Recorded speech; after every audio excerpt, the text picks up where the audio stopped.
diz assim: vi todas as opressões que se fazem debaixo do sol. Vi as lágrimas dos que foram oprimidos, sem que ninguém os consolasse. Vi a violência na mão dos opressores, sem que ninguém consolasse os oprimidos. Pelo que tenho, por mais felizes os que já morreram, mais do que os que ainda vivem.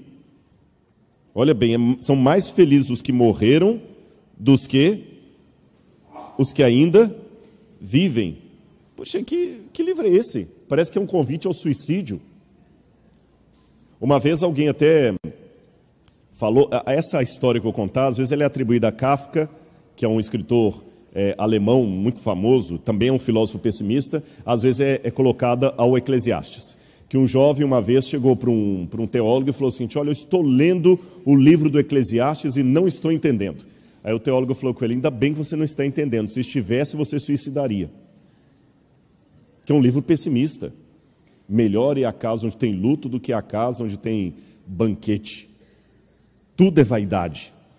Que livro pessimista. É tão pessimista o Eclesiastes, que eu não sei se os irmãos sabem disso, os judeus custaram a aceitar o Eclesiastes no cânon da Bíblia Sagrada Judaica. E os cristãos também tiveram severas restrições. Por pouco, o livro de Eclesiastes não faria parte da nossa Bíblia. E os filósofos pessimistas, o que são eles? Filósofo pessimista é um termo técnico, ou filósofos trágicos, que se dá para um grupo de filósofos que, a maioria deles ateus ou céticos, que escreveram com tanto pessimismo sobre a vida, que quem estuda filosofia já sabe, esse aqui é um filósofo trágico. Os dois paladinos dos filósofos pessimistas são Nietzsche e Schopenhauer. Eu sou fascinado pelos filósofos pessimistas. E como eu falei ontem, saúde para quem espirrou. Não era para você. É melhor falar saúde. Sabe de onde que vem esse negócio de saúde? Você vê como é que a gente pega. Na Idade Média acreditava-se que quando a pessoa espirrava, a alma saía pela boca. Então, se falava saúde para a alma voltar. Então, vê se a alma voltou, viu, Ana? Não deixa no chão aí, não. Bom, mas voltando ao que eu estava dizendo para vocês, eu sou apaixonado por ler filósofos pessimistas. E eu sei que muitos que estão talvez assistindo em casa essa minha palestra, ou visitantes que vieram aqui, até os membros da igreja, se surpreendem, porque você nunca imagina que um pregador numa igreja vai falar para todo mundo que ele é fã de ler Nietzsche. E corre até o risco de alguém mais conservador falar assim: tem que cortar esse camarada do quadro de pregadores da igreja. Como é que ele vai à frente e fala que gosta de ler um filósofo ateu?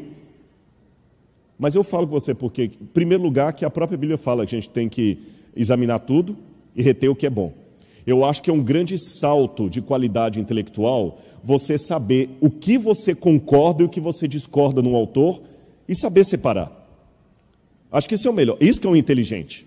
Não é pegar a parte pelo todo ou ignorar a parte pelo todo. Há pessoas que, por causa do preconceito, jogam fora a bacia, o menino e a água suja junto. Joga fora só a água suja, guarda a bacia e o menino, que você vai precisar deles depois. Não joga tudo pela janela. Ou também não caia na simplicidade de pegar o pacote pelo todo. Ah, que legal, eu gosto de pão de queijo, você também gosta de pão de queijo, então eu sou igualzinho você. Não. Ele tem gostos diferentes, de repente ele não torce pelo mesmo time que eu, ele tem uma preferência política diferente da minha. Entendem a questão? Eu acho que você tem que saber fazer isso. Segundo, eu admiro a sinceridade de alguém que discorda de mim. Eu vivo num mundo que eu aprendi a viver com diferenças de opinião. O que eu não suporto, o que eu tenho ojeriza, é quando a pessoa não sabe defender com educação o que ele pensa. Ele defende com agressividade, ele defende com arrogância. É igual os haters da internet, aquele pessoal que qualquer coisa que você coloca lá, você é safado, é sem vergonha. Um dia desse eu gravei um vídeo em Israel, alguém colocou lá assim: é mentira, esses pastores estão querendo dinheiro de vocês. Ele fez isso num estúdio, escondido. Gente, eu estava lá em Israel com a equipe. Um fala que eu fui para lá com o dinheiro da igreja, bancando para eu ter férias. Outro acha que eu fiz num estúdio para enganar os irmãos. Então, quer dizer, sempre tem gente querendo ser um hater. Esses eu não tenho muita paciência com eles. Mas quando a pessoa discorda de mim, mas de maneira educada, somos simpáticos. E a terceira razão porque eu gosto dos filósofos pessimistas é porque eles foram, para mim, os mais honestos desculpem os que pensam diferente, Nietzsche e outros mais, foram os mais honestos em mostrar para o mundo o que é a filosofia ateísta. Porque tem muito ateu que acha que você pode ser ateu e mesmo assim ser uma pessoa bem resolvida em todos os sentidos. E quando eu leio o Schopenhauer, ele fala assim, olha, eu sou ateu convicto e digo, sem Deus o mundo é uma desgraça. Porque a maioria pensa diferente. Falei alguma besteira aqui? Não, né? É porque eu vi uma reação ali. As pessoas pensam diferente, que o mundo é melhor sem esse negócio de Deus, sem esse negócio de religião. Eles falam, não, eu não sou religioso, sou ateu, mas eu admito, eu queria acreditar.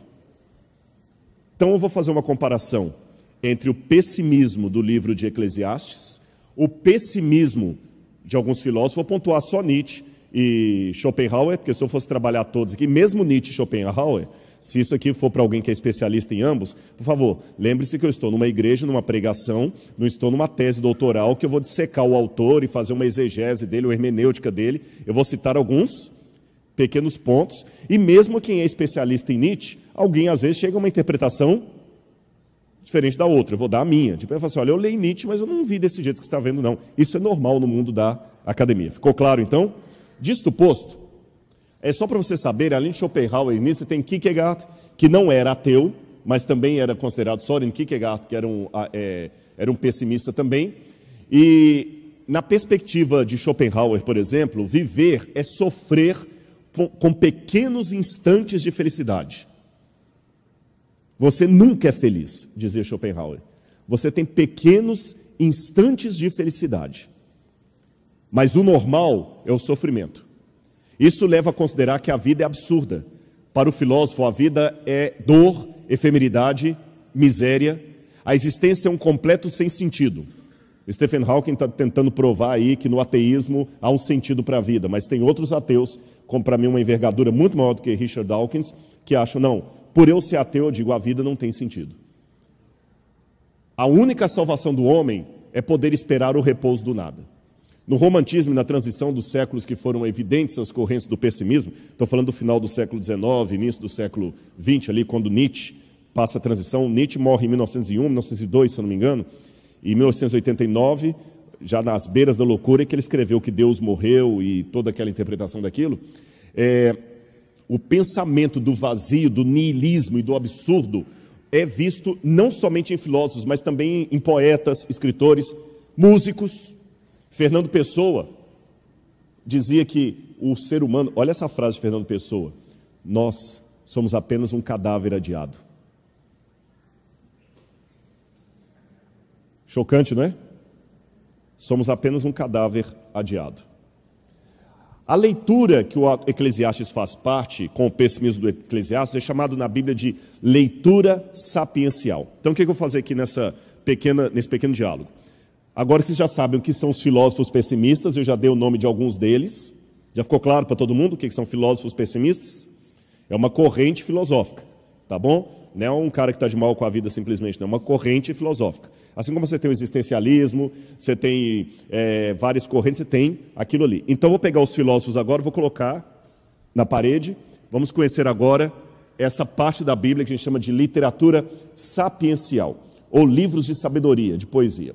A literatura sapiencial é um estilo literário da antiguidade que tem instruções e conselhos práticos para o dia a dia. É um manual de instruções. Sapiencial vem de sabedoria. Tiago, capítulo 1, verso 5, já está o texto lá.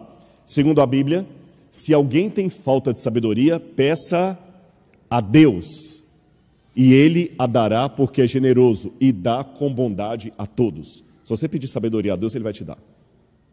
Então, na Bíblia, a sabedoria não é algo que você nasce com ela, é algo que Deus lhe dá, é um dom. E sabedoria não é uma coisa que Deus pode dar apenas para uns e não para outros. Ele dá para quem quiser mesmo. Agora, tem uma coisa. Quando você quer, você paga o preço. Entende? Se você quer mesmo, você paga o preço. Que quem quer, dá um jeito. Quem não quer, dá uma desculpa. Então, quando fala que Deus dá sabedoria, não é aquela sabedoria budista, de Siddhartha Gautama, que você fica apenas um dia meditando debaixo da figueira e já sai sábio.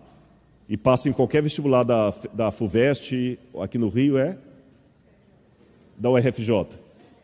Da RFJ, UFRJ. Hã? Na PUC, qualquer um, né? Qualquer um, né?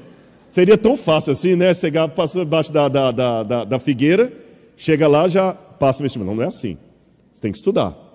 Então, Deus vai dar a sabedoria. Qual foi a frase que eu falei? Quem quer, dá um jeito. Quem não quer, dá uma desculpa. Tá bom? Continuando. Deixa eu falar para vocês um pouquinho, então, da sabedoria no Oriente Médio. Que a Bíblia, esse livro que está na minha mão aqui, ele não foi escrito no aterro do Flamengo. Ele não foi escrito em português. Ele foi escrito em aramaico, hebraico e grego. E ele traz, a princípio, uma cosmovisão de um mundo oriental, um mundo diferente do meu. Lá no Oriente Médio, por exemplo, aqui se um rapaz está apaixonado pela moça, não tem flores aqui, ele dá um buquê de flores para ela. Para uma moça do Oriente Médio, um buquê de flores seria ofensivo, porque a flor é o símbolo do que ele sente por ela, e no dia seguinte a flor murcha. Então ele tem que dar uma pedra, que a pedra é eterna. Você já viu que judeu, quando morre uma pessoa, ele coloca pedras em cima do túmulo? Então é um outro tipo de cabeça que eles têm. O que é a sabedoria para eles? Bom, em primeiro lugar, eles expressam a sabedoria como sendo a mesma coisa que o humor. Humor, o engraçado, o humor. Qual é a definição oriental de humor? Humor é o óbvio seguido do inesperado. Isso que é o humor. O óbvio seguido do inesperado. Vamos supor que vocês são alunos secundários de uma escola de ensino médio. Tudo adolescente. Adolescente ri de qualquer coisa. E eu sou aquele diretor chato, tipo o diretor Skinner do Simpsons, que ninguém suporta. E eu estou aqui falando e dando uma bronca em todo mundo, daqui a pouquinho eu escorrego, cai sentado no chão com o pé para cima. O que vai acontecer? Todo mundo vai rir. Por que vão rir? Óbvio, seguido do inesperado. Se escorregou, é óbvio que tem que cair, seguido do inesperado. Você nunca esperaria que aquilo iria acontecer. A piada não é justamente isso? O cara começa a contar uma piada. Olha, havia 2 portugueses. Não, isso é lusofobia. Havia 2 japoneses, um chamado Joaquim e outro Manuel.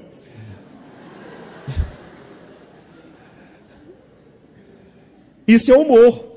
É o óbvio seguido do inesperado. Você nunca espera que a história vai terminar daquele jeito. Entenderam o que é o humor? E o que é a sabedoria? A mesma coisa. É o óbvio seguido do inesperado, aquilo que você nunca espera. Mas é o óbvio. Por que kamikaze usa capacete? Não tem o piloto kamikaze, aquele que vai com o avião lá? Para que ele usa capacete? Você vai morrer. Não é? Querem saber? Ah, não querem não? Então tá bom. Continuando aqui o que eu estava dizendo. Hã? Tá bom. Lembra que o humor e a sabedoria estão ali. O que é sabedoria? O óbvio seguido do inesperado. Se um camarada bater com um avião, o capacete não vai proteger a cabeça dele. Ele não está de moto, ele está de avião. O capacete é para comunicação com a base. Por isso que a kamikaze usa capacete. É óbvio ou não é? Mas você esperava que era essa a resposta? Humor e sabedoria. Uma vez um rabino estava com os alunos e perguntou assim: o que vocês preferem?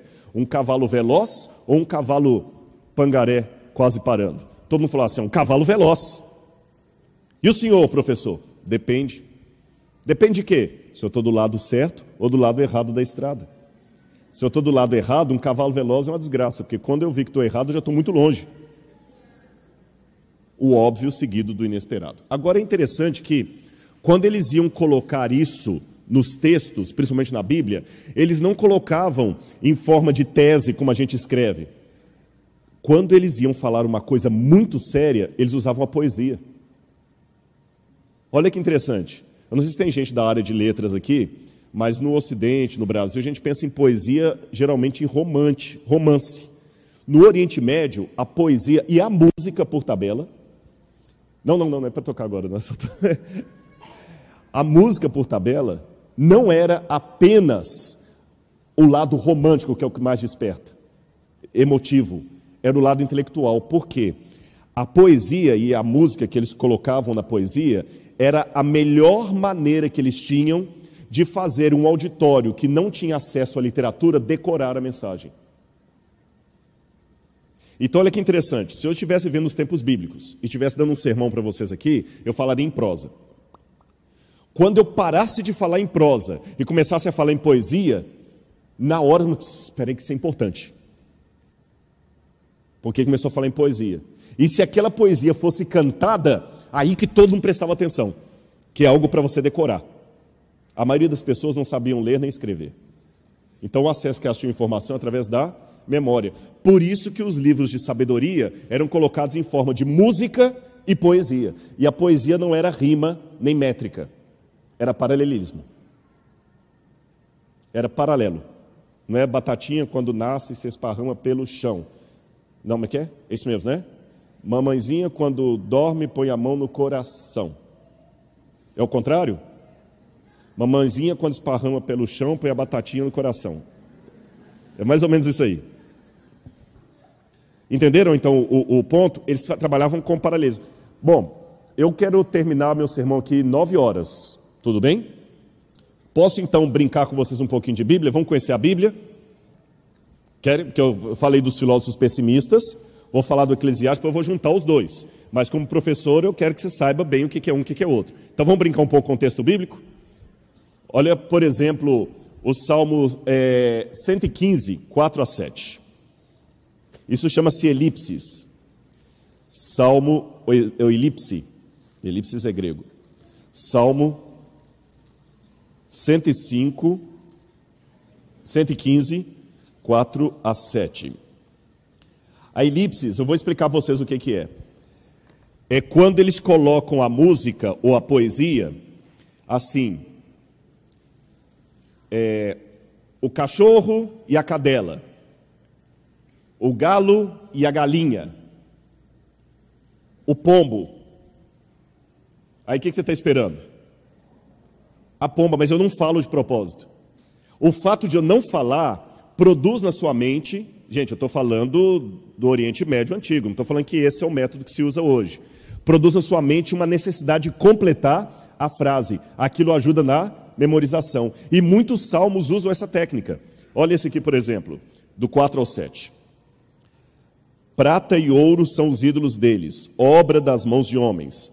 Tem boca e não falam, tem olhos e não veem, tem ouvidos e não ouvem, tem nariz e não cheiram, tem mãos e não apalpam, pés não andam. Aí fala assim, garganta, som. Aí o tradutor colocou assim, nenhum som sai da garganta. Mas no hebraico está assim, garganta, som. O que está faltando? Tem garganta, mas não tem voz. Ele de propósito não colocou a palavra, chama-se elipse. Não colocou de propósito, não é que ele esqueceu que a música ficou incompleta. É porque na hora a pessoa vai fazer e aquilo ajuda a memorizar. O Salmo 51, que é o Salmo de Davi, mostra bem a poesia. Abre a sua Bíblia no Salmo 51. Quando você lê corrente assim, você não vê poesia aqui, mas a poesia hebraica é sempre paralelo de ideias, não é rima. É como se eu falasse assim, a menina era bonita e inteligente, uma garota esperta e charmosa. O que vocês perceberam? A menina era bonita e inteligente, uma garota esperta e charmosa. Eu falei a mesma coisa com palavras diferentes. Menina, garota, bonita, charmosa, esperta, inteligente. Mas assim você decora. Entenderam? Olha o Salmo 51. Compadece-te de mim, ó Deus, segundo a tua benignidade, e segundo a multidão das tuas misericórdias, apaga as minhas transgressões. Lava-me. Vou fazer diferente. Eu vou pegar o Salmo e vou separar uma frase da outra para vocês verem como é que dá direitinho. Vocês conseguem ler ali? Eu peguei o Salmo. Eu só separei os paralelos. Olha como é que é a mesma coisa. Eu vou falar a parte em vermelho, vocês falam a parte em negro, em negrito. E preste atenção se nós não estamos falando da mesma coisa com outras palavras. Compadece de mim, ó Deus, segundo a tua benignidade.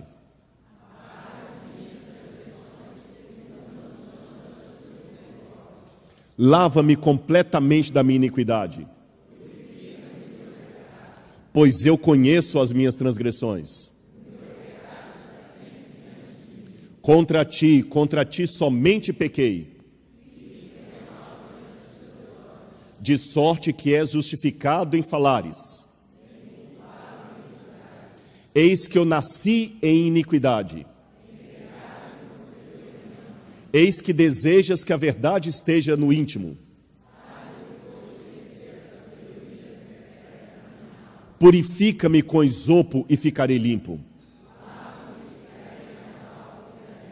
Faze-me ouvir júbilo e alegria. Esconde o teu rosto dos meus pecados. Perceberam? Isso é sabedoria. A Bíblia se preocupa com a didática. Eu podia dar outros exemplos mais para vocês. As instruções de Amenemope, por exemplo, no Egito, mostram que outros países vizinhos a Israel nos tempos bíblicos também tinham livros de sabedoria. Lembra que a sabedoria se expressava pela música, pela poesia. Às vezes tinha prosa também. O livro de Amenemope, que é esse pergaminho que vocês estão vendo aí, tem passagens que são idênticas à da Bíblia. Por exemplo, Provérbios diz assim: inclina o teu ouvido e ouve as palavras dos sábios, e aplica o teu coração ao meu conhecimento, porque te será agradável se o guardares no teu íntimo, se aplicares todas elas aos teus lábios. Aí você vai no texto egípcio, está lá: dá teu ouvido e ouve o que te digo, e aplica o teu coração para aprender. E é bom para ti para colocá-los no teu coração. Deixe-os descansar no cofre do teu ventre, para que possam atuar como um pino sobre a tua língua. Tem muitas passagens da Bíblia que são encontradas ali. Aí tem aquela questão: mas será que foi a Bíblia que copiou Amenemope ou Amenemope que copiou Salomão? Eu acredito que foi o do Egito que copiou Salomão, pela datação. E Salomão, ele casou entre várias pessoas com uma rainha, uma princesa do Egito. Então o Egito teve contato com a sabedoria de Salomão. Lembra que a rainha de Sabá, que veio da Etiópia, foi lá para conhecer Salomão. Parece que os provérbios de Salomão chegaram até ao Egito. Provérbios 31, que fala da mulher virtuosa, tem um acróstico. Cada verso do provérbio começa com uma letra do alfabeto hebraico. Aleph, Beit, Gimel, Dalet. Cada verso começa com uma letra do alfabeto hebraico, direitinho. Então são formas que a Bíblia tem de ajudar a decorar o texto. Agora, para terminar essa parte aqui, vamos entender em que bolsão da Bíblia estão os livros de sabedoria. Está claro para todo mundo? Os que são visitantes estão vendo? Agora eu vou mostrar a você como é que a Bíblia está formatada. Porque você vê a Bíblia no livro de capa preta aí, de Gênesis, Apocalipse, e tem gente que fala comigo assim: Rodrigo, é difícil ler a Bíblia. Você que está em casa, às vezes, também tem essa dificuldade. Que eu começo a ler, eu não entendo aquele arranjo dos livros. Eu preferi uma coisa de A a Z. A Bíblia está arranjada por temas. A Bíblia, na verdade, é uma coleção de 66 livros, segundo o cânon protestante e evangélico, 66 livros. A Bíblia católica tem alguns livros a mais, são os deuterocanônicos, o que os protestantes chamam de apócrifos. E essa coleção de livros da Bíblia, Bíblia significa coleção de pequenos livros, ela pode ser arranjada como se fosse uma estante mesmo. Os 5 primeiros livros da Bíblia, estão lá em cima, ó, Gênesis, Êxodo, Levítico e Números, são os livros de Moisés, a lei de Moisés. São os livros da lei, que contam a história da origem do mundo. Depois vem Josué, Juízes, Rute, que conta a história do povo de Israel antes da monarquia. Aí depois você tem Samuel, Reis e Crônicas, que conta o período da monarquia de Israel e da destruição pelos babilônios. Depois vem Esdras, Neemias e Esther, que conta o período do fim do cativeiro babilônico e o início da reconstrução dos muros de Jerusalém. Então você tem ali, ó, os 5 primeiros livros da lei de Moisés, os próximos ali são livros históricos, que contam a história de Israel. Depois você tem o livro de poesias, ou os livros de sabedoria, que é Jó, Salmos, Provérbios, Eclesiastes, vamos estudar, e Cantares. Depois começam os livros dos profetas, profetas maiores e profetas menores. Aí vem o Novo Testamento. Os 4 primeiros são os evangelhos, contam a história de Jesus. O livro de Atos, que está isolado ali, história da igreja cristã. Depois os verdes ali são as cartas do apóstolo Paulo, a seguir outras cartas e finalmente o livro do Apocalipse. Então nós vamos nesse momento aqui pensar da prateleira de cima o livro de Eclesiastes, que faz parte dos livros de sabedoria ou livros de poesia, como eu falei com vocês. Para recapitular, lembra que a poesia, em hebraico eles chamam de Hokmah, é algo que pode ser procurado, não nasce conosco. É uma habilidade adquirida, é mais do que a coleção de informações diárias. É saber como navegar em meio a estas informações. É a habilidade para tomar decisões corretas. É descobrir o caráter de Deus nas coisas diárias e seguir o seu exemplo, agir como Deus agiria. Essa que é a visão bíblica de sabedoria. Ou seja, segundo a Bíblia, eu estou agora parafraseando, é lógico, estou criando um anacronismo. Informação você pega no Google, sabedoria você busca em Deus. Tá bem? Informação e sabedoria não são sinônimas na Bíblia. E o Eclesiastes, que em hebraico o nome dele é Kohelet, significa o livro do pregador. Kohelet é aquilo que eu estou fazendo aqui. Kohelet é um anunciador, é que fala assim, gente, venham, todo mundo, venha, que eu tenho algo muito importante para dizer para vocês. Assentem-se, que eu quero conversar com vocês. É o Kohelet, é o pregador, o anunciador. É isso só que eles traduziram por Eclesiastes. Esse nome Eclesiastes é um nome cristão que foi dado para o livro. O autor, provavelmente é Salomão. Alguns pensam que não é Salomão, porque tem algumas expressões no livro que parecem ser posteriores ao tempo de Salomão. É como se a Emília, do Sítio do Capão Amarelo, tivesse um livro falando para o Pedrinho assim, eu vou deletar você do meu livro. Quando Monteiro Lobato escreveu aquilo, não tinha o verbo deletar. Mas isso significa apenas que um editor posterior pode ter feito algum arranjo das palavras de Salomão, juntado. Vocês sabem disso? Então isso acontece. Às vezes alguns livros são compilação, depois que o autor morre que a compilação é feita. Isso é normal. Aqui está a divisão do Eclesiastes. Salomão inicia no capítulo 1 colocando o problema, a mesmice do tempo. Depois do capítulo 1:12 até o 6, ele vai buscar uma solução para o problema do pessimismo. Ele não vai encontrar a solução. No capítulo 7, ele chega à conclusão que aquelas soluções que ele procurou não daram em nada. Então aí no capítulo 11 e 12, ele dá o desfecho final do livro, que é surpreendente. Para lembrar dos filósofos pessimistas, eu digo que do capítulo 1 até o capítulo 11, 90% do texto poderia ser escrito sob a autoria de Nietzsche ou Schopenhauer. 90%, uns 10% ali sai porque ele coloca Deus na jogada. Mas do capítulo 11 e 12 é onde ele vai divorciar, separar desses autores. Valeu a introdução? Vamos fazer agora a comparação dos dois, para ver qual é a novidade bíblica. E até, por favor, faça uma propaganda. Quando você estiver na Universidade Federal do Rio de Janeiro, na PUC, em qualquer lugar, fala assim, olha, professor, o senhor pode ser pessimista, achando que crente não tem cultura, mas pelo menos, eu fui numa igreja lá que o cara pregou e falou de Nietzsche o tempo todo lá. E Schopenhauer, viu? Você pode falar que não tem, mas existe isso. Existe vida inteligente fora da sua sala de aula. Tá bom? Então é bom a gente saber, a gente tem que sair um pouquinho da nossa caixinha. O termo-chave que Salomão usa é o termo vaidade. Vamos ler aqui na Bíblia, Eclesiastes, capítulo 1, versículo 2. Abra sua Bíblia aí, Eclesiastes, capítulo 1, versículo 2. Tem uma Bíblia para visitante aí? Hã? Você vai começar. Arruma uma Bíblia de presente.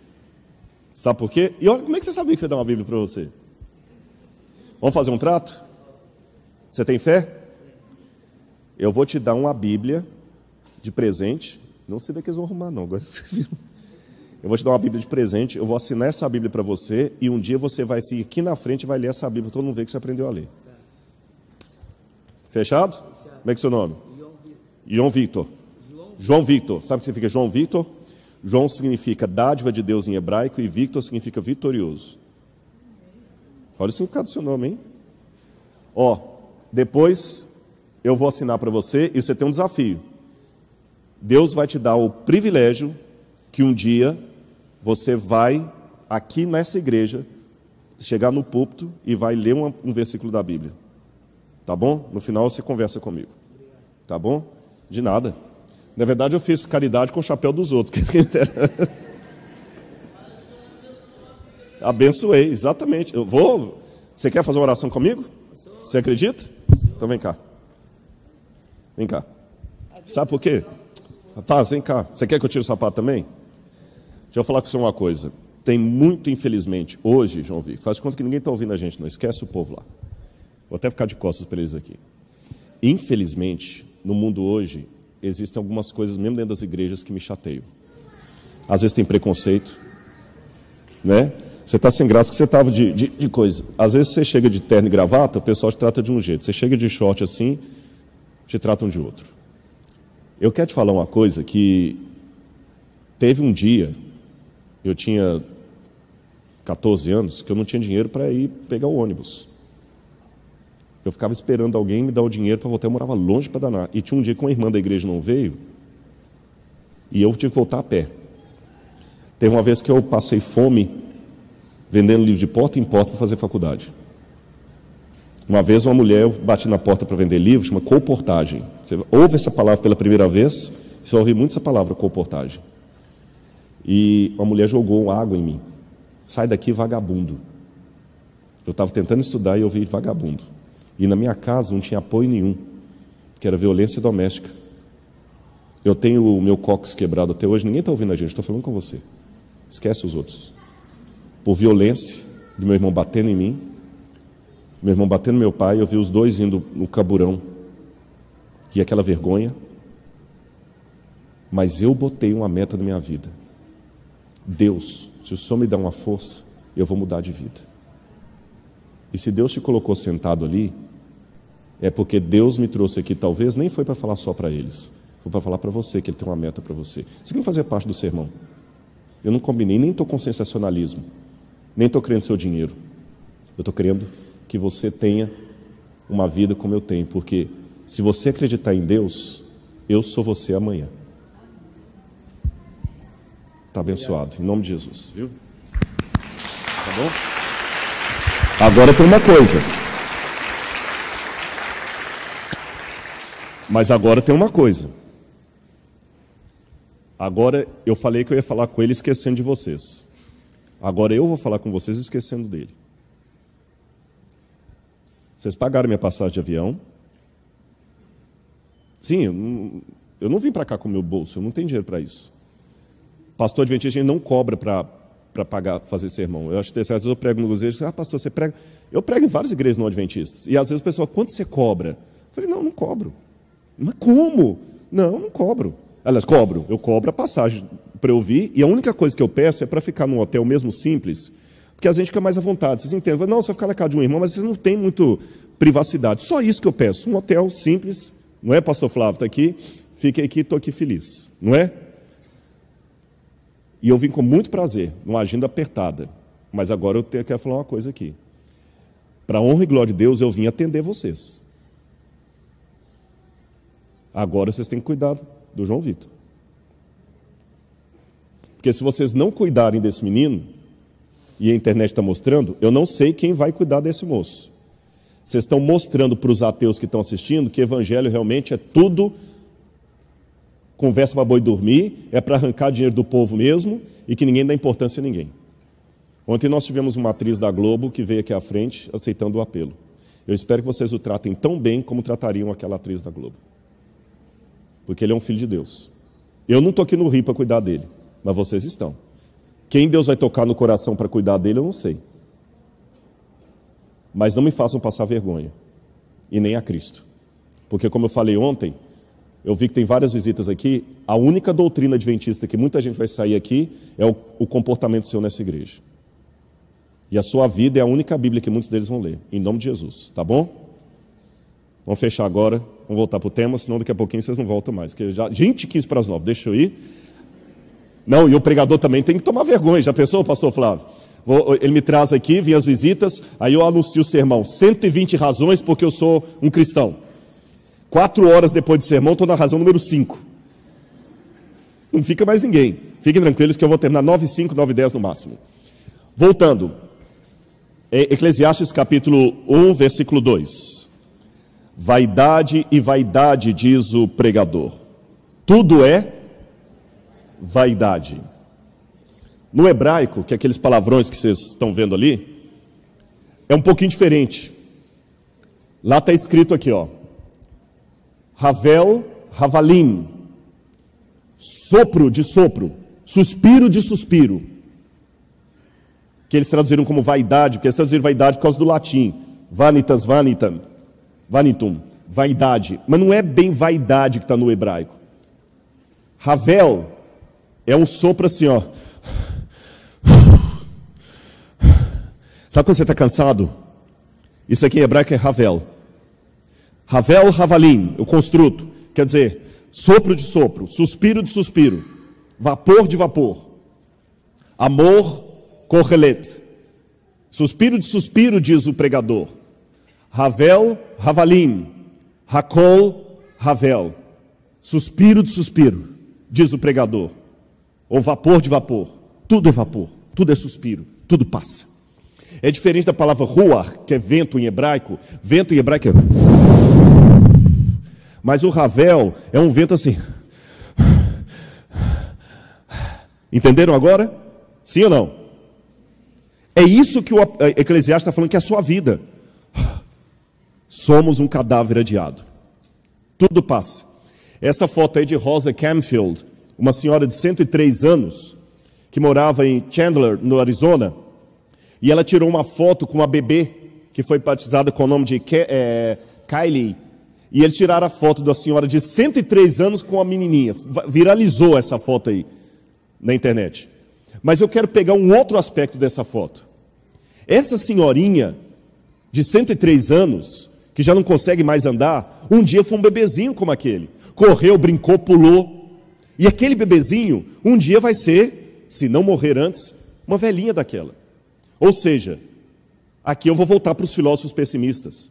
Por mais hoje que você esteja disposto, animado, correndo, pega ônibus, faz esporte, atleta, um dia, mais cedo ou mais tarde, a gravidade vai começar a funcionar. Você vai descobrir a gravidade de Newton, sem precisar estudar física.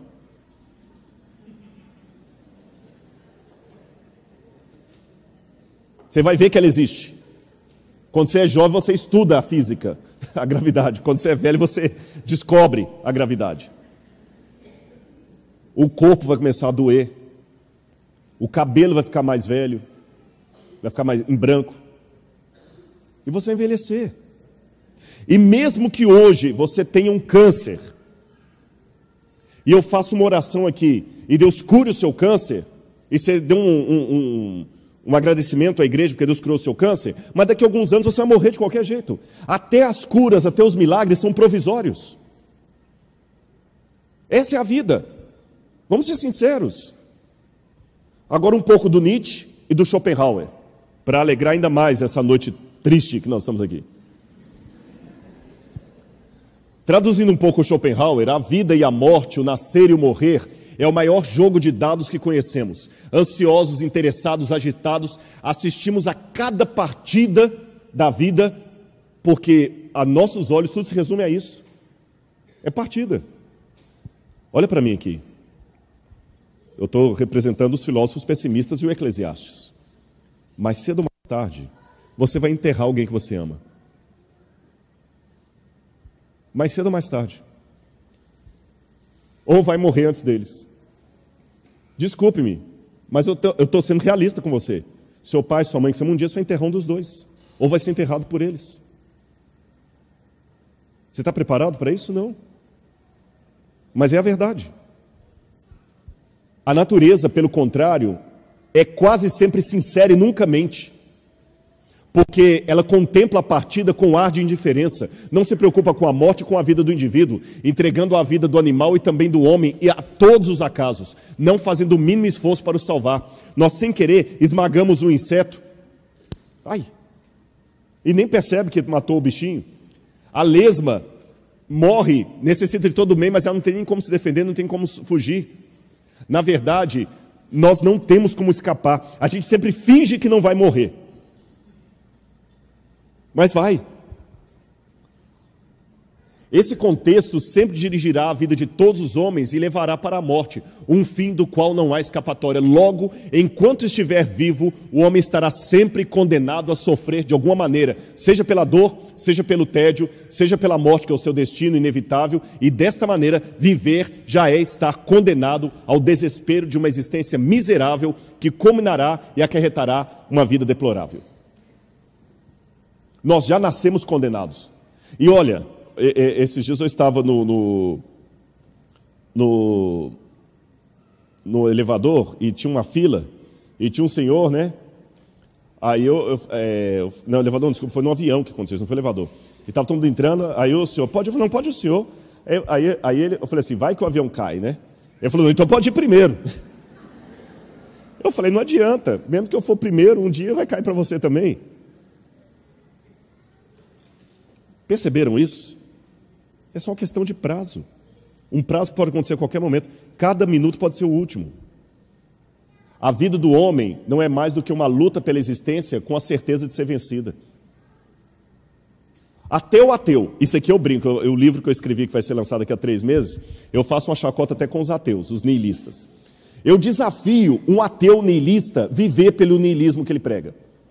Imagina um clube de ateus, todos ali, seguidores de Michel Onfray, Richard Dawkins, os cavaleiros do Apocalipse ateísta, todos ali, né? Com aquela que Deus não existe, não sei o que, tal. Todos alunos de filosofia. Aí um deles chega e fala assim, olha, fui ao médico agora, eu estou com um câncer com metástase do mais agressivo, ele me deu 3 semanas de vida. Aquele mesmo grupo que fala que são bem resolvidos com a situação, que só aceitam coisas matemáticas com dados científicos, revista indexada, que não aceita esse papo de igreja, de orar, de torcer, porque tudo isso é conto da carochinha, e são os fracos religiosos que não conseguem enfrentar essa realidade e ficam inventando negócio de paraíso. Nós somos ateus, resolvidos, niilistas. Aí um deles do grupo vai. Se eles forem fiéis ao niilismo, eles devem falar assim, você vai morrer? Ah, rapaz, que legal, então faz o seguinte, você tem 3 semanas de vida, o que você quer comer mais nesses últimos dias? Eu posso fazer um pedido? Você não quer me dar aquele taco de golfe que você tem, já que você não vai usar mais, né? E olha, meu amigo, sua esposa é bem bonita, viu? Eu acho que eu vou ficar com ela. Vamos aproveitar, olha, 3 semanas que ele te deu, rapaz, você quer ir para onde? Vamos fazer uma viagem, então, para se despedir da vida, né? E ninguém devia chorar. É normal o curso da vida. Morrer é tão normal como ir ao banheiro, como dormir. Mas não. Nessa hora o niilismo vai embora, eles vão ficar assustados. E não vai chegar, não, calma, companheiro. Nós vamos juntos. Ele não vai falar de oração, ele não é crente, mas vai falar coisa análoga. Ele fala assim, não, calma, você vai sair dessa. Desculpa. Agora o niilista sou eu. Se não existe Deus, não existe oração, que patifaria é essa de você vai sair dessa? Você não conhece estatística, meu amigo? Ele está com câncer terminal. Por que você está mentindo para o cara? Fala a verdade. Vamos torcer por você. Que torcer? Isso é banalidade. É igual ficar sacudindo o saquinho do sorteio achando que vai facilitar a sua pedra sair. É matemática, meu amigo. Se você tem uma pedra em 100, você tem uma chance em 100. Eu posso sacudir quantas vezes for, que a sua chance matemática continua 1 em 100. Vou torcer por você. Você está sendo crente e não está admitindo. Só que não está usando as palavras que os crentes falam. Você não está falando que vai orar, mas falando que vai torcer. Percebeu a questão? Vamos ser realistas. Aí vem o Nietzsche. O Nietzsche é um pouco diferente do Schopenhauer. O Nietzsche foi muito influenciado por Wagner, o grande músico, compositor, e por Schopenhauer. Mas o Nietzsche tem um momento da vida dele que ele rompe com o Schopenhauer, e o Nietzsche procura ser um pouco mais otimista. O que o Schopenhauer foi bem deprê mesmo. Você lê o Schopenhauer, dá vontade de dar um tiro no ouvido. O Schopenhauer fala assim, acabou mesmo. O Nietzsche não. O Nietzsche fala o seguinte, não, pelo contrário. Os homens não têm de fugir da vida como os pessimistas, mas como alegres convidas de um banquete que desejam as suas taças novamente cheias e dirão à vida, uma vez mais, temos a arte para não morrer de verdade. A recompensa final dos mortos, dizia Nietzsche, é morrer apenas uma vez. Depois que eu morrer, eu vou ter a chance que eu não morro nunca mais. Mas, em compensação, o que o Nietzsche fez? Se entregou a uma vida de orgia. Você sabe que o Nietzsche teve sífilis. Até um dos motivos possíveis da loucura dele foi isso aí. Bebia para danar, gostava de bordel, entregou-se ao hedonismo máximo, porque Nietzsche reconheceu que era um saco. Então ele falava muito do morrer dançando, da dança da morte, dos bodes, o trágico, a dança trágica. Agora, Salomão também chegou a essa conclusão, que a vida toda é passageira, é um sopro, é um ravel. Isso aqui que é a vida. Só que Salomão faz um contraste. Deus é eterno. O ateu não aceita Deus, mas eu faria uma pergunta para os ateus que me assistem. Você não acredita em Deus, mas você que é ateu, eu te faço uma pergunta: a eternidade existe? Eu nunca vi nenhum ateu discursando sobre a eternidade. A eternidade existe ou não? Sim ou não? O tempo começou, segundo Stephen Hawking e os físicos. O tempo começou no Big Bang. Não tinha tempo antes. Antes do Big Bang não havia tempo. O tempo começou. O tempo vai ter um fim? Ou o tempo vai ser agora ad eternum? O que há depois do tempo, quando o tempo acabar? Agora que vem a questão. Salomão, então, depois que chegou todo esse pessimismo, ele começou, muito parecido com os filósofos pessimistas, a buscar alguma forma de compensar aquela dor, aquele vazio. Então, capítulo 1, verso 13, diz que ele começou a buscar conhecimento. Apliquei o coração a esquadrinhar e a informar-me com a sabedoria de tudo quanto sucede debaixo do céu. Esse enfadonho trabalho impôs Deus aos homens para nele os afligir. O que Salomão está falando aqui? Que o saber é o enfado da carne. Salomão fala assim: olha gente, eu procurei conhecer tudo, estudei tudo, matemática, astronomia, tudo que ele tinha à sua disposição na época. Tudo, lia tudo. Encheu Jerusalém de livros e tudo mais. Só que Salomão chegou à conclusão que quanto mais ele sabia, pior ele ficava. Por isso que Salomão falava, o saber é o enfado da carne. E de novo Salomão está parecido com os filósofos pessimistas, porque essa mesma expressão eu encontrei em Schopenhauer, eu encontrei em Nietzsche, eu encontrei em Camus, eu encontrei em Cioran. A consciência é uma doença. Até Dostoiévski, que não era ateu, também falou isso. Porque é horrível saber. Vocês assistiram Matrix? Lembra que no Matrix tinha o Reagan? Tem um diálogo do Reagan que o agente Smith pergunta assim: nós temos um acordo, senhor Reagan. Aí o Reagan fala assim: você sabe, eu sei, esse bife não existe. Porque no Matrix tudo era, né? Esse bife não existe. Eu sei que quando eu colocá-lo na minha boca, a Matrix dirá ao meu cérebro que ele é suculento e delicioso. Depois de 9 anos, você sabe o que eu percebo? A ignorância é uma bênção. É melhor não saber mesmo. É melhor não saber, porque quando você sabe todas essas coisas que eu li, eu confesso a vocês, é igual eu falei do Kafka, você tem que cuidar para não suicidar. Saber que tudo acaba. Olha o que diz também o Arthur Schopenhauer. Quanto mais claro é o conhecimento do homem, quanto mais inteligente ele é, mais sofrimento ele tem. O homem dotado de gênio sofre mais do que todos.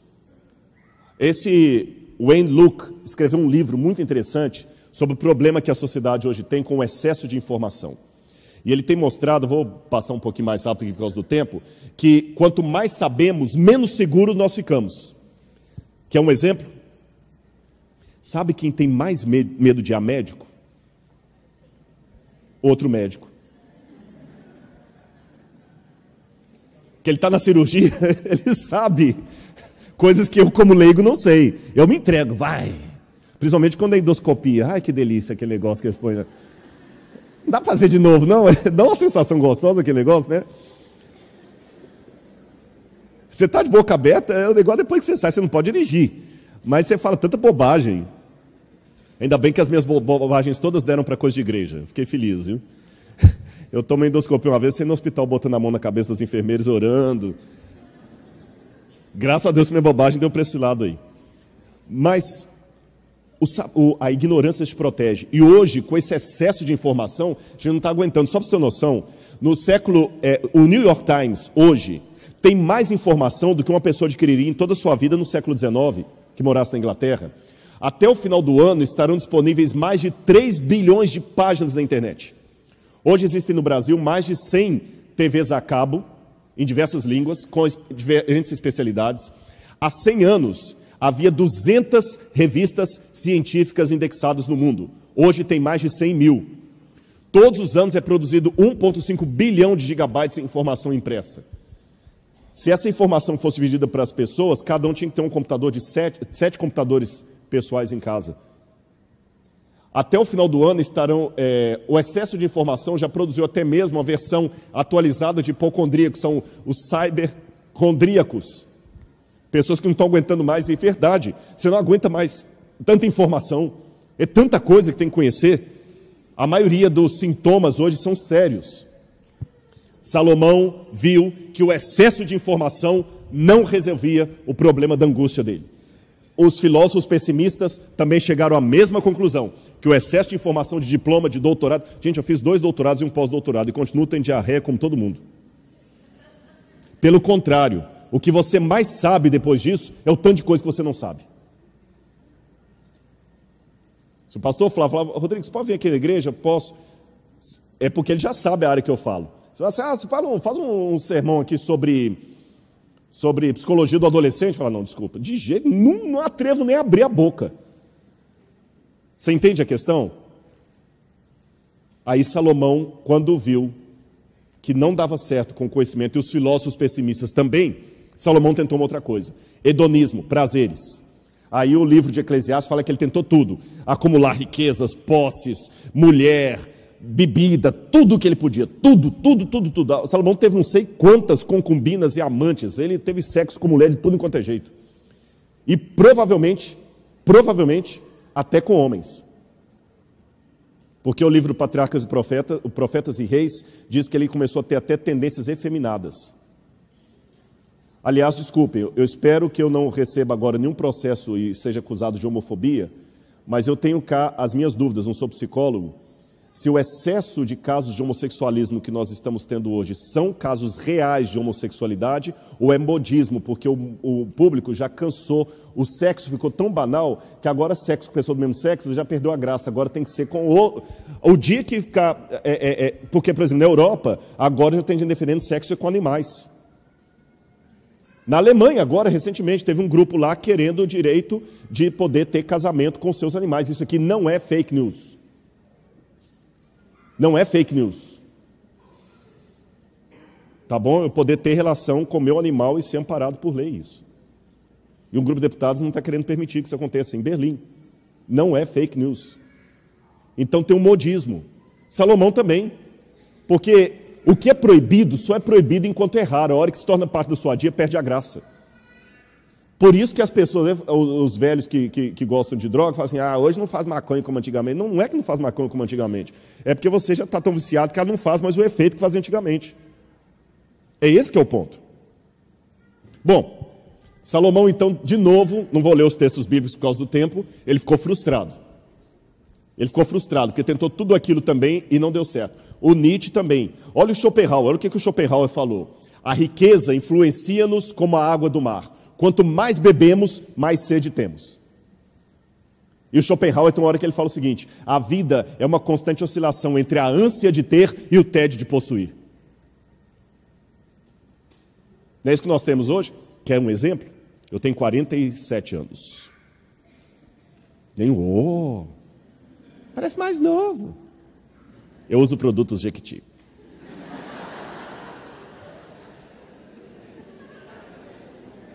Se isso virar meme, eu estou lascado. Hoje tem que cuidar, tudo falando para a internet vira meme. Mas pelo menos vocês viram, prestar atenção. Quando eu era criança, um chicabon era uma delícia dos deuses. Hoje, se eu der um chicabon para uma criança aqui, ele com a metade joga fora. E nem liga.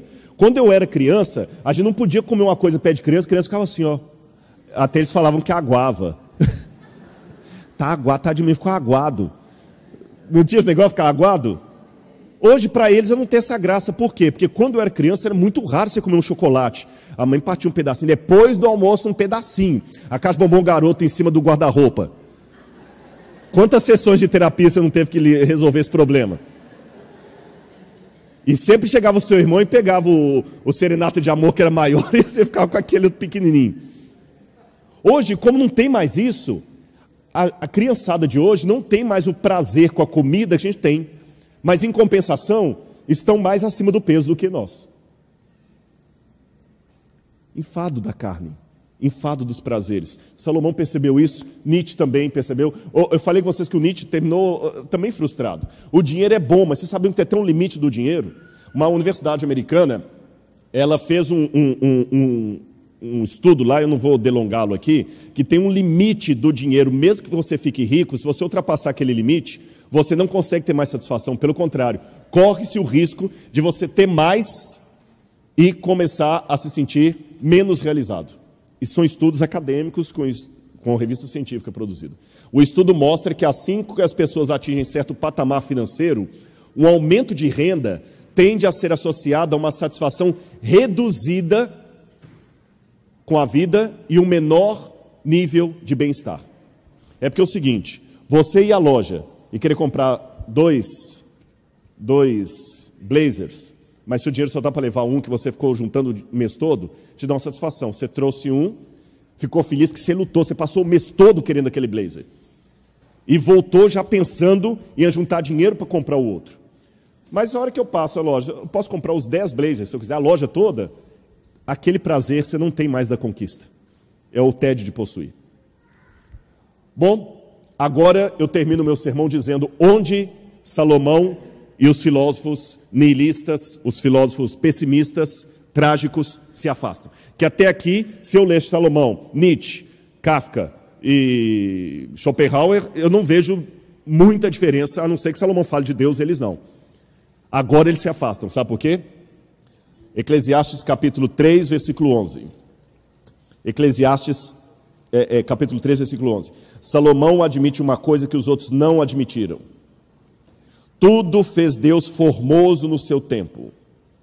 Também pôs a eternidade no coração dos homens. A palavra eternidade no hebraico é olam, haolam. O desejo do eterno. E todo ateu há de admitir comigo. Ele pode até não acreditar que Deus exista. Ele pode até acreditar que não tem vida eterna e reino dos céus. Mas ele admite que seria tão bom se tivesse. Aliás, uma oração sincera que um ateu pode fazer é: Senhor, que tu existas. Amém. Que imagina, vou viver para sempre num paraíso, sem enfado, sem briga, sem depressão, sem estresse, sem escândalo, sem mágoa, sem choro, sem lágrima. Gente, só um louco não vai querer um negócio desse. Agora eu pergunto, o livro do Stephen Hawking, Deus, o delírio. Se Deus é um delírio, por que nós nascemos com esse delírio? O Freud dizia que Deus é a compensação de uma carência humana. De onde vem essa carência? Como é que eu posso desejar algo que não existe? Como é que eu posso sentir falta de algo que eu nunca tive? Se nós nascemos com esse vazio com forma de eternidade, de onde vem esse vazio? Porque na natureza, tudo o que o meu corpo pede, existe em algum lugar da natureza. Tem médicos aqui, gente da área médica. Meu organismo não sintetiza vitamina C, estou certo? Sim ou não? Ele não sintetiza. A vitamina C está fora do organismo. Mas se meu organismo tem necessidade da vitamina C, é porque ela existe em algum lugar na natureza. Se eu nasço com o órgão reprodutor masculino e tem necessidade de um outro órgão reprodutor feminino, é porque ele existe.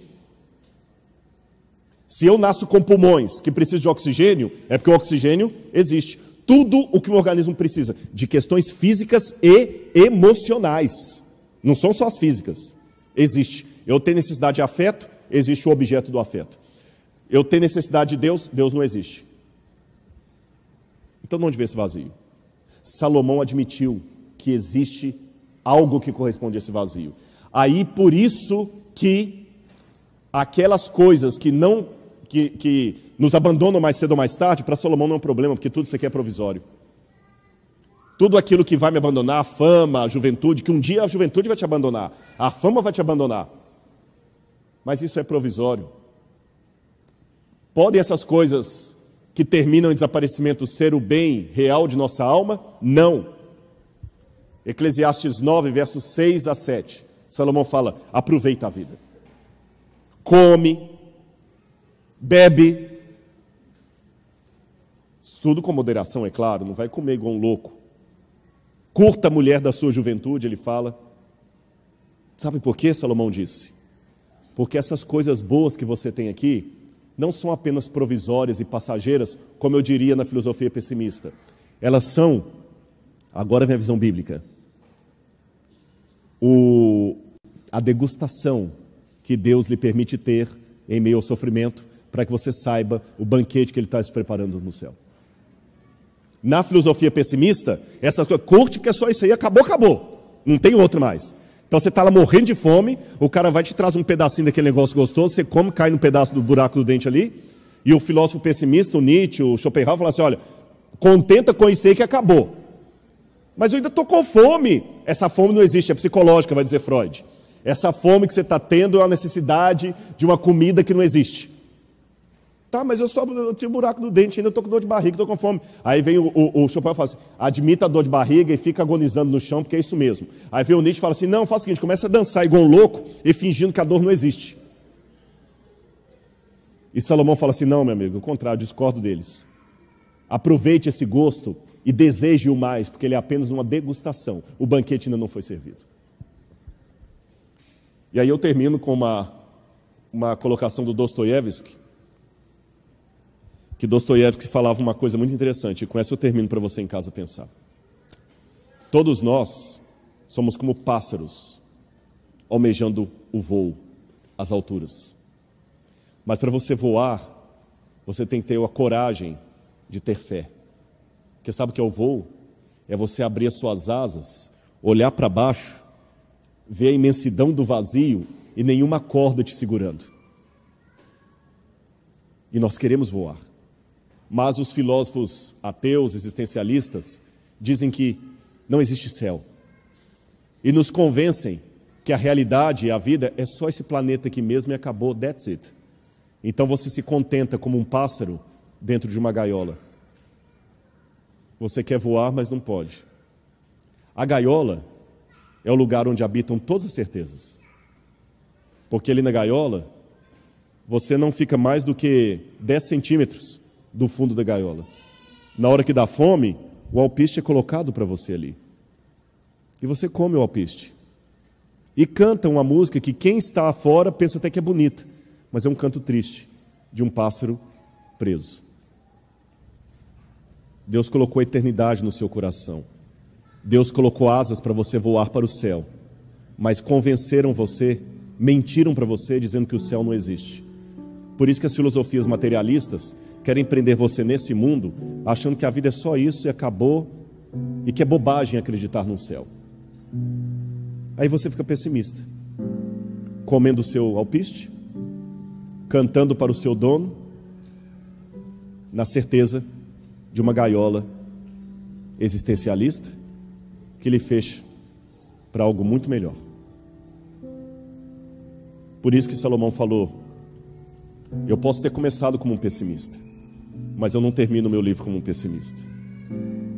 De tudo o que se tem dito, conclui Salomão, a suma é: teme a Deus e guarda os seus mandamentos, porque este é o dever de todo homem, porque Deus há de trazer juízo a todas as obras, quer sejam boas, quer sejam más, até as que estão escondidas.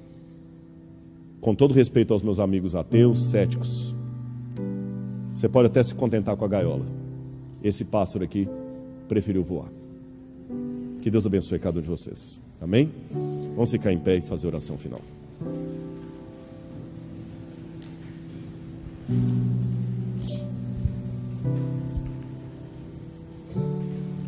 Obrigado, Senhor, por Tua graça, pelo Teu amor. Obrigado pela certeza viva de que nós temos um Deus que nos permite alçar voos e alcançar terrenos muito maiores do que a efemeridade do solo de uma gaiola. Abençoa a todos aqui, Senhor. A todos os visitantes que estão conosco. E nessa oração eu coloco de maneira especial o nome do João Victor. Se o Senhor colocou aqui na igreja, o Senhor tem um propósito para a vida dele. E dá-me o privilégio, Senhor, de um dia ouvir a experiência dele e que ele realmente está crescendo nos teus caminhos. Guarda-o de todo mal, Senhor. Proteja os caminhos dele. E dá-nos a tua paz a cada instante. Em nome de Jesus. Amém, Senhor. Deus abençoe a todos vocês. Muito obrigado. Viu?